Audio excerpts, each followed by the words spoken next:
গতকাল রাতে আমরা সব দেশের জন্য খুলে দিয়েছি আমাদের এনরোলমেন্ট প্রসেস রাত 12:01 থেকে। তো এটা আমাদের অ্যাপেরও কিন্তু সেটেল ডাউন হওয়া, অ্যাপের সাথে পরিচিত হওয়ার একটা ফেজের অংশ ছিল প্রথমে, যেভাবে আমরা রোল আউট করেছিলাম। তো কালকে রাতে যখন আমরা শুরু করার পরে রেসপন্স খুব হাই ছিল প্রথম থেকেই। এটা বোঝা যাচ্ছিল আমাদের প্রবাসীরা অ্যাপটায় কখন লগ ইন করবেন, কখন এনরোলমেন্ট করবেন অপেক্ষা করছিলেন।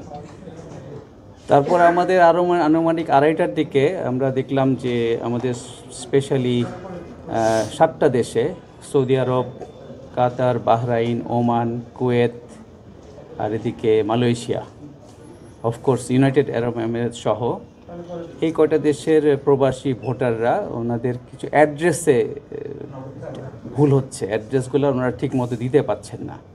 সো ঠিকানা ভুল হলে তো ব্যালট পৌঁছবে না জায়গা মতো। সো আমরা যখন নোটিস করলাম আমাদের টিম, তখন আমরা একটা সিদ্ধান্ত নিলাম যে এখন এই 7টা দেশের বন্ধ রাখাটাই ভালো হবে সাময়িকভাবে। পরে আমরা ওনাদেরকে প্রথমে এমবেসির মাধ্যমে, তারপরে বিভিন্ন চ্যানেলের মাধ্যমে অ্যাড্রেসটা কীভাবে ফিল আপ করতে হয় আরও ভালো করে, আগে যদিও আমরা আমাদের প্রচারণা চালিয়েছিলাম, তারপরে দেখলাম যে অ্যাড্রেসের ভিতরে ঠিকমতো ইনপুট দেওয়ার বিষয়টা আরও ডিটেলসে যাওয়া দরকার।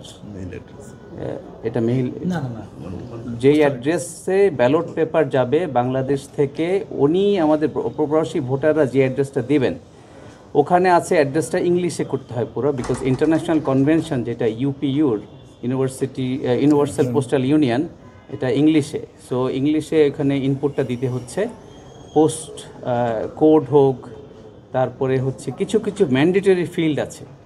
সো ওইগুলা সম্বন্ধে অবগত করানোর ব্যাপারে আমাদের আরও একটু সময় দরকার, আমাদের ভোটাররা যেন অভ্যস্ত হতে পারেন। সেইটা ঠিক করার জন্য আমরা সাময়িকভাবে বন্ধ রেখেছি। আমাদের টিম কাজ করছে, প্লাস সকাল থেকে আমরা কয়েক ঘন্টা ওখানে এই 7টা দেশের এমবেসির সাথে বসেছিলাম। বসে আমরা লাইন বের করেছি কীভাবে নেক্সট স্টেপ নিতে হবে। ইনশাল্লাহ আমরা কাজ করছি, কালকে সকালের মধ্যে একটা নেক্সট রিলিজটা দেওয়ার আমরা চেষ্টা করছি, যাতে শুক্রবারে ছুটি থাকে সৌদি আরব সহ অন্যান্য দেশে। ছুটির দিন আমাদের প্রবাসী ভোটাররা যেন কাজে লাগাতে পারেন। সো আমরা চেষ্টা করছি যাতে যত শীঘ্র সম্ভব অ্যাপটা আবার এই 7টা দেশে চালু করা। আপনারা ইতিমধ্যে দেখেছেন 55,000-এর উপরে চলে গেছে।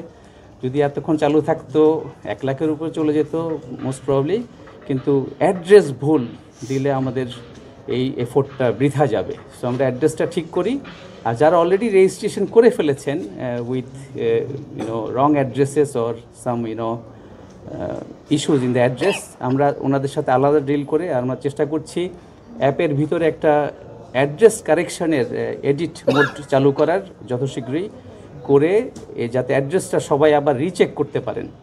রিচেক করলে অ্যাড্রেসটা যখন কনফার্ম হবে, আমরা সামনের সপ্তাহ শেষের থেকে বাংলাদেশ ডাক বিভাগের মাধ্যমে আমাদের পোস্টাল প্যাকেজ পাঠানো শুরু করে দিব। আগামী 18ই ডিসেম্বর পর্যন্ত বিশ্বের যে কোনো জায়গা থেকে নির্ধারিত পদ্ধতিতে যে কেউ, মানে বাংলাদেশের নাগরিক যারা আছেন, এনআইডি কার্ডধারী, 18 বছরের ঊর্ধ্বে এনআইডি কার্ডধারী, তারা নিবন্ধন করে পোস্টাল ব্যালটের মাধ্যমে ভোট দিতে পারবেন। প্রবাসী ভোটারদের কি অন্তর্ভুক্তির ব্যাপারে এক্সপেকটেশন যেটা হাই ছিল, এখনও আমাদের হাই আছে।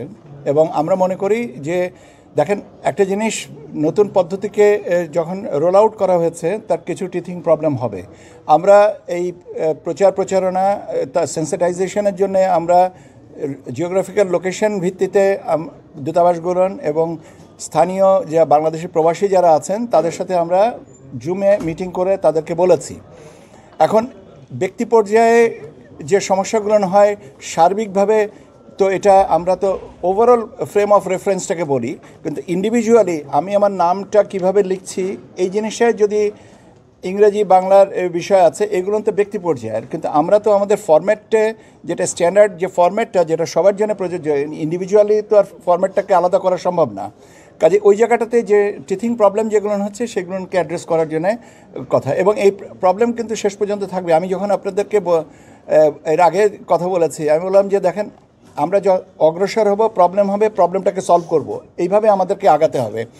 কাজে আমরা এত প্রবলেম কোনোটা এতটা ফোর্সি করা সম্ভব না। যেটাগুলো ফোর্সিবল প্রবলেম ছিল সেটা কিন্তু আমরা অ্যাড্রেস করেছি, এবং অ্যাড্রেস করেছি বলেই আজকে আমরা এটা ওপেন করতে পেরেছি।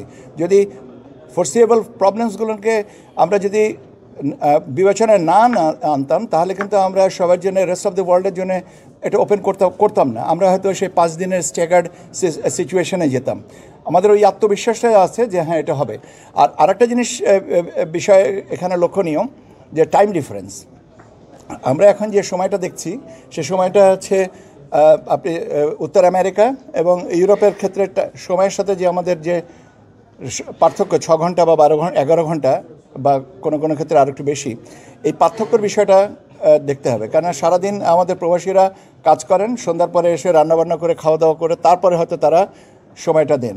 কাজে আমাদের এখানে যখন রাত, তখন হচ্ছে তাদের দিন। আর আমাদের যেখানে তাদের এই সময়টুকু গ্যাপটা, এবং দেখবেন যে সকালের দিকে রেজিস্ট্রেশনটা বেশি, আবার দিনের মানে এটা স্লো, আবার সন্ধ্যার পরে আবার বাড়বে। এই ধরনের এই ট্রেনটা কিন্তু আমরা লক্ষ্য করছি because of the time difference, এবং এটা থাকবেই। কেন সময়ের জিওগ্রাফিক্যাল লোকেশন অনুযায়ী সময়ের পার্থক্যটাকে বিবেচনায় রাখতেই হবে।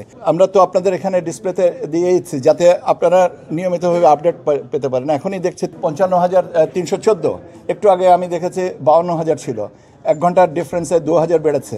তো এটা তো স্যাটিসফ্যাক্টরি তো বটেই, তা নাহলে এত লোক এটা। এবং এর সাথে পাশাপাশি আমরা টেলিফোনেও পাচ্ছি যে আমাদের, যেমন আমি নিজের কথা বলি,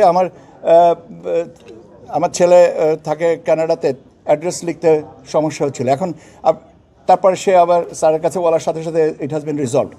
এখন আমার কাছে না, আমার ফোনটা আসা সহজ হচ্ছে, কিন্তু অনেকে আমাকে অ্যাপ্রোচ করতে পারছেন না। তারা এভাবে বললে আমরা এটাকেও এবার মনিটর করে, তাদের অসঙ্গতিটা মনিটর করে আমরা সেটাকেও অ্যাড্রেস করার চেষ্টা করছি।